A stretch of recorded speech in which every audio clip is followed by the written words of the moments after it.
Muy buenas tardes, les doy mi Padre Dios a cada uno de ustedes. As you guys know, I'm Alex, you call me Alejandro. Well, I'm on the older side right now. I know there's a lot of young guys, of you guys that are here, and it's a little bit nervous up here, but I'm gonna cut the chase y vámonos. Pues, acompáñame a escuchar una triste historia, right? Desde los 6 años, the most that I could rewind mi cassette de vida, I always had a relationship with God. I remember me hiding in the attic of my house, crying, gritándole a Dios, like, this is it? This is my life? And think about it, I'm just 6 years old.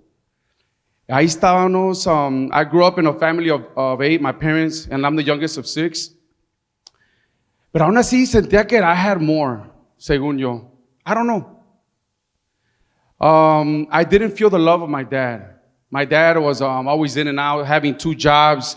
Y si no estaba trabajando 2 trabajos, estaba yendo a Mexico back and forth so many times. That was my dad. And since I was the baby of the house, yo no sentía esa relación con mi papá. I felt he liked me, but I didn't feel like he loved me. So sure enough, it wouldn't matter worse, because eventually I caught my dad a few years later cheating on my mom. And now for sure mi papá ya no me quiere. Ahora sí ya menos, right? And now home was not the place to be for me. Mis papás peleaban diario a gritos. No se golpeaban, but I always was going towards the streets.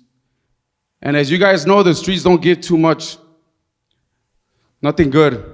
I started at age 15, I started abusing of weed. And at 17, I was already doing cocaine. I don't know if you guys have ever abused of it, but at the beginning, it's all good. You know, you're still living at home. Parents still taking care of you one way or another. But once adult life hits, things start falling apart. It got to the point that I had my girlfriend, which is currently still my wife. She broke up with me. I was a lowlife. My license got suspended for a whole year, driving with a suspended license. My license plates on my truck was expired. My mom kicked me out of the house. I couldn't even get a job because I would test positive for any job. So I had to find jobs that would not drug test me. And this is still in my teen years. Eventually I get married and I start having kids. And pues, it comes with a responsibility, like I gotta step it up, but I still have rencor hacia mi papá. Ahora ya estoy actuando como una víctima. Le estoy echando la culpa a mi papá acerca de todo lo que, por la persona que soy. Cómo mi papá pudo dejar a su familia, because eventually my parents divorced. Y ahí estoy, con una niña, ya casado. Y todavía me sigo drogando. What kind of dad is that, right? Still getting high.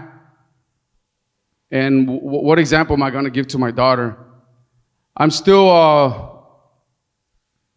being a young adult and young parent. Los que no tienen hijos todavía, it's hard. Even as a first timer, it's really hard. You still te debes que acoplar a las obligaciones del hogar. Sooner or later, I'm still having a relationship with God. I'm still looking for God. I'm still praying my daily prayers, especially at night, because I know I still got something. But deep down in me, I know what's wrong with me. I'm trying to fill a void with drug abuse. I mean, that's the bottom line. No matter what, that's what it is. No matter what I justify, that it was good, it was bad. Lo hacía escondidas. My family didn't really know I was abusing drugs. I eventually started going to retiros, but not religious ones. I'll go to life coaching, retiros, espirituales retiros, but it was not a religious one yet. And I'll get to that right now with Iskali. Eventually, pasa el tiempo, and todavía le sigo echando la culpa a mi papá. ¿Cómo pudo ser que mi papá pudo echar todo a la basura? A loving family that we have, y a una familia fracasada. Empecé a abusar más a la cocaína, heavy. I started using cocaine heavily. Ahorita ya lo digo superado because that's the old me.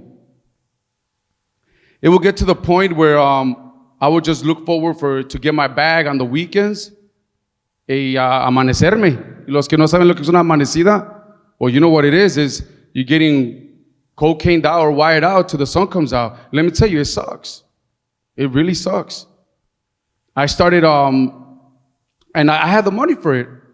So it was not affecting my home yet, as had I thought. Pero ya tenía un niño. Ya estaba casado, ya tenía mi casa, ya tenía mi trabajo.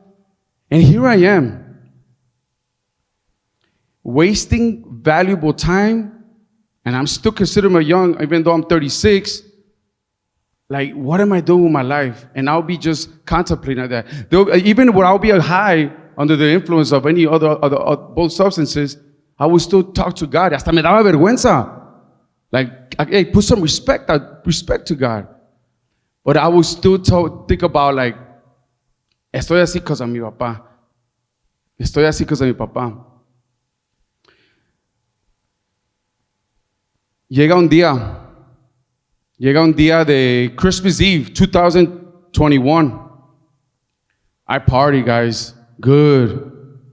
It was during COVID. Me amanecí. I got all wired. I went to sleep till like 11 in the morning. Qué vergüenza. Más vergüenza cuando mi hija me levantó en la noche. It was like 9 p.m. She wakes me up to tell me, hey, time to go night-night. Man, guys, compañeros, lloré como perro. Straight up. I felt like worse than dog shit, for real. How is it possible that Christmas Day me la pasé de recovering? I remember that agarré una almohada, me escondí somewhere in my house in the basement, and I let it out. I didn't want nobody around me to touch me. I felt like I'm hitting rock bottom. What am I doing? I'm killing my husband, my wife's husband. I'm killing my kid's dad. I already have a life insurance policy with my kids, and yet I'm killing this family. I'm looking at myself now en un espejo diciendo, ahí estás, cabrón. You're becoming like your dad. You're going to eventually go just like your dad. Lloré. I opened the scriptures. Nothing me consolaba. Nada me consolaba. I had to close it. I even had to call a friend to tell me to please, like, hey, send me a prayer. Please pray for me because I'm going through something. Nothing helped.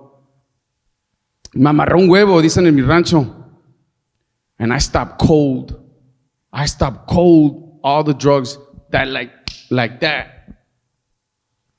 Y me llegó una depresión and anxiety. I understand, Roxy. And I remember when my family would tell me, échale ganas, like, oh, I haven't thought about that, you know? And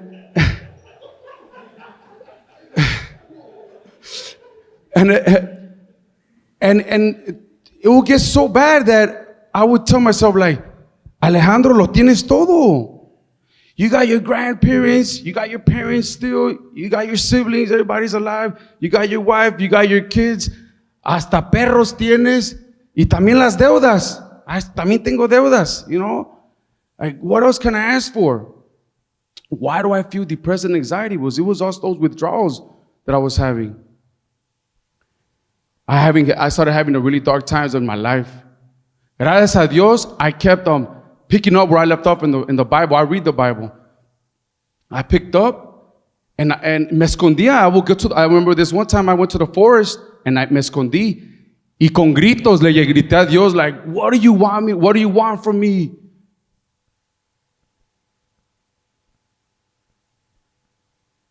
And I wanted an answer quick. And you know God don't answer like that. Dios también He has His time for everything. And I would cry.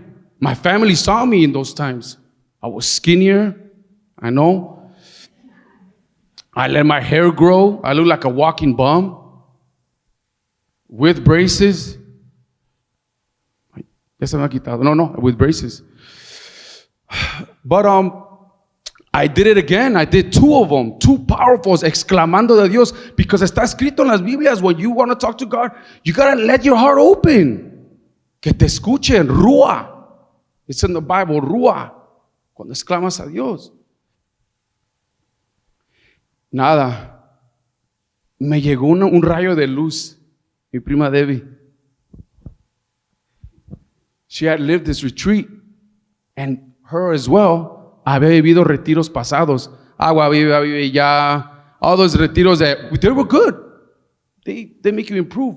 But I'm like, prima, I don't know. I don't know. And she was just like, it's nothing like the other ones. You're going to like it. A estas alturas, I need to get closer to God. I'm a grown man. Me tengo que poner las pilas. ¿Qué legado estoy yo dejando a mi familia? Are my kids really going to remember me like, hey, papi gets drunk? Or I don't even think they would know I was doing drugs, but really, that's going to be it? Mira, mi tío was just like, hijo, just sign up. Yeah, leave it to God. Qué hermoso, ¿verdad? Viví mi experiencia. I'm not going to tell y'all because I know maybe some of you haven't relived it, but it was marvelous. It was marvelous. And I kept being drug-free. I kept being drug-free. That even my co-workers, wherever I get, they would be like, hey, andas bien periqueado. Yo, no, ya ni le entro. Hasta la fecha no me creen. But the more I kept reading, when I got to the Gospels, there would be times, compañeros, that I would cry. As soon as I remember when I finished reading Mark, I cried. My wife was like, ¿Qué pasó? I'm like, you don't understand. This is straight love. Like, this is lo que me motiva. This is like what I've been looking for. He's been here the whole time. The Bible was next to my bed, the little stand, the whole time. Empolvada. Straight up. Little link que se acumula. Like, this whole time, God has been there. Pero ya ando looking somewhere else. I got to Luke, John, no se diga. And I kept reading, and I would nonstop like, ¿Qué güey yo? This whole time God has been with me. And todo esto es lo que yo he estado buscando de llenar, el amor de Cristo. I'm not done with the Bible yet, and I'm not even rushing it, compañeros. What I'm telling you is that para con Dios, you need to cry with Him. You need to talk to Him. You need to walk with Him. And you need to scream at Him sometimes, que te escuche. There was this viral video that was going around last year. I don't know if you heard it. I know some of y'all got TikTok. I don't got it. But there was this video, with all the respect, it said like, hey, the more you F around, the more you find out. Right? And right away, I was like, yo, the more you find out about the God, the Son, and the Holy Spirit, the more you find out. Qué hermoso. The closer you get to God, te das cuenta que el camino es cierto, lo que dice las Escrituras. Es angosto y recto. It's so hard, but it's doable. It's possible. Yeah, even right now that I'm in my recovery, I have over a year and a half, guys, drug-free. Fierro. And even when they legalize it at a federal level, I ain't trying to go back. I've gained so much in this year and a half. I ain't gonna play with God. Yo no quiero quedar bien con nadie, de verdad. Yo quiero quedar bien con Dios. Y en esto lo que he estado aprendiendo, compañeros, es algo que el que no sirve para servir, no sirve para vivir. Y aquí estoy para servirles. Que tengan buenas tardes.